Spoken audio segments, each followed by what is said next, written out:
دولت بھی نہیں ہے تو ولا اقول لکم عندی خزائن اللہ، میں نے تو کبھی بھی نہیں کہا کہ میرے پاس اللہ کے خزانے ہیں، ولا اعلم الغیب، میں نے یہ بھی نہیں کہا کہ میں غیب جانتا ہوں، مجھے نہیں پتا کل کیا ہونے والا ہے، میرے پاس غیب کا علم نہیں ہے۔ اس سے صاف پتہ چلتا ہے کہ پیغمبر عالم الغیب نہیں ہوتے، نہ میرے پاس غیب کا علم ہے۔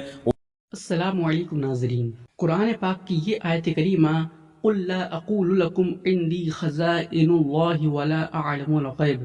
اس کو لے کر کچھ لوگ نبی پاک صلی اللہ تعالی علیہ وسلم کے علم غیب کا انکار کرتے ہیں اور کہتے ہیں کہ نبی پاک صلی اللہ تعالی وسلم غیب نہیں جانتے۔ آئیے آج کی اس ویڈیو میں ہم جانتے ہیں کہ اس آیت کریمہ کا صحیح مطلب کیا ہے۔ پہلے اس کا شان نزول سمجھیے۔ کفار مکہ نبی پاک صلی اللہ تعالی علیہ وسلم سے بار بار معجزات طلب کیا کرتے تھے۔ کبھی کہا کرتے تھے کہ آپ اگر اللہ کے رسول ہیں تو پھر یہ جو پہاڑ دکھ رہا ہے اس کو سونا کر کے دکھائیے۔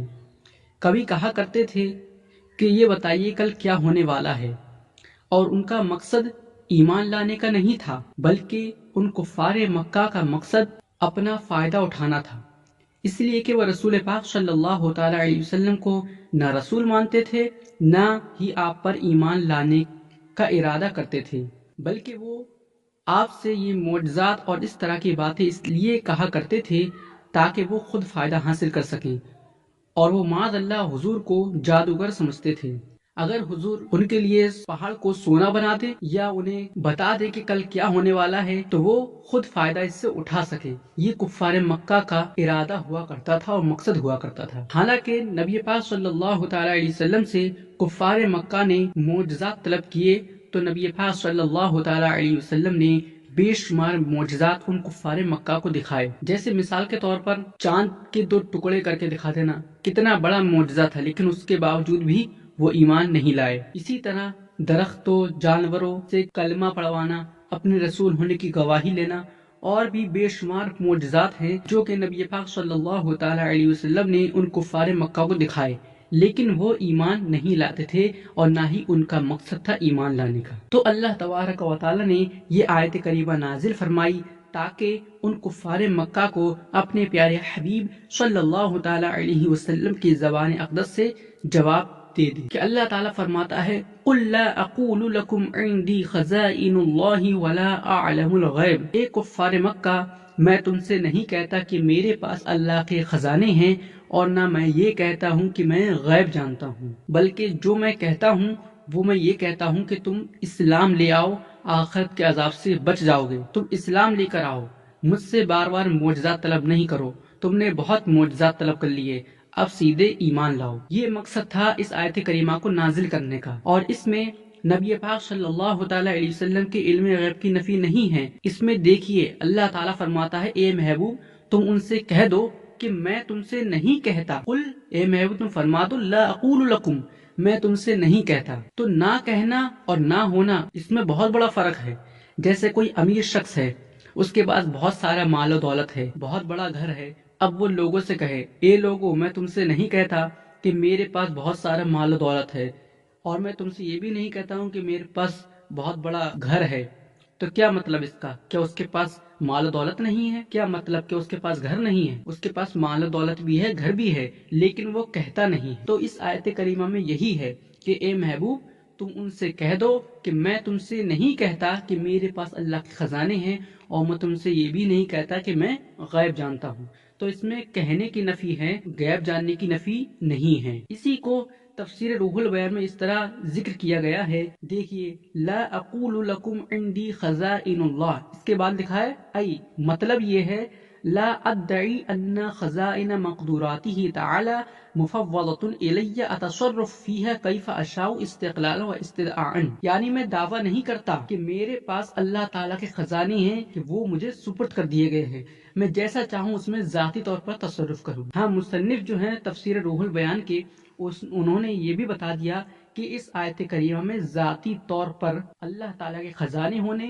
یا غیب کی یہ ذاتی طور پر نفی ہے، عطائی طور پر نفی نہیں ہے۔ تو اس تفسیر سے 2 باتیں معلوم ہوئی کہ ایک تو یہ کہ اس میں صرف کہنے کی نفی ہے، اور دوسرا یہ ذاتی طور پر نفی ہے۔ اب دیکھیے تفسیر روح البیان کے صفحہ نمبر 37 پہ لکھا ہوا ہے وَلَا أَعْلَمُ الْغَيْبَ، یہ اسی آیت کریمہ کی تفسیر ہے کہ میں تم سے نہیں کہتا کہ میں غیب جانتا ہوں۔ یہ جو آیت میں آیا ہے اس کا مطلب یہ ہے فَإِنَّهُ صلی اللہ تعالی علیہ وسلم كَانَ يُخْبِرُ عَمَّا مَضَى وَعَمَّا سَيَكُونُ بِإِعْلَامِ الْحَقِّ۔ حضور نے جو یہ فرمایا کہ میں غیب نہیں جانتا، کیونکہ نبی پاک صلی اللہ تعالی وسلم ذاتی طور پر غیب نہیں جانتے، بلکہ وہ خبر دیتے ہیں گزشتہ زمانے کی اور آئندہ آنے والے زمانے کی، آنے والے واقعات کی بھی اعلام الحق، اللہ تعالیٰ کے بتانے سے۔ وقت قال علیہ السلام لیلۃ المعراج، نبی پاک صلی اللہ تعالی وسلم نے معراج کی رات فرمایا قطرت فی حلقی قطرۃ علمت ما کان وما سیکون، کہ میرے حلق میں ایک قطرہ ٹپکا تو میں نے جان لیا ما کان وما یکون،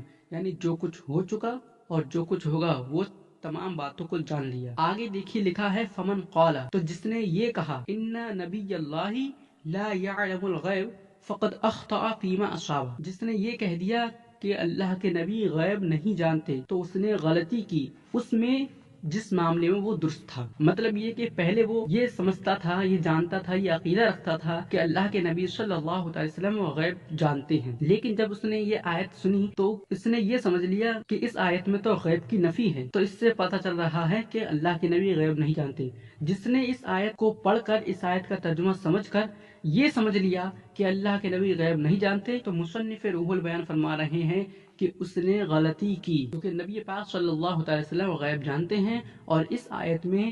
جو غیب جاننے کی نفی ہے وہ ذاتی طور پر ہے، اور دوسری بات اس میں صرف کہنے کی نفی ہے، غیب جاننے کی نفی نہیں ہے۔ اب آئیے میں دکھاتا ہوں ایک اور حوالہ، یہ ہے تفسیر جلالین، اس میں لکھا ہے وَعَلَّمَكَ مَا لَمْ تَكُنْ تَعْلَمْ، اور اللہ تعالیٰ نے محبوب کو سکھا دیا جو آپ نہ جانتے تھے۔ حضور جو نہ جانتے تھے وہ تمام باتیں سکھا دی۔ وہ کیا سکھایا؟ میرا الاحکام والغیب، جتنے بھی احکام وہ سکھا دیے اور غیب بھی سکھا دیا، غیب بھی بتا۔ سب سے پہلی بات تو یہ ہے کہ اہل حدیث کا یہ عقیدہ ہے کہ جناب رسول اللہ صلی اللہ علیہ وسلم اطلاع علی الغیب، اخبار غیب، انباء الغیب، اظہار غیب ہم رسول اللہ صلی اللہ علیہ وسلم کے لیے مانتے ہیں۔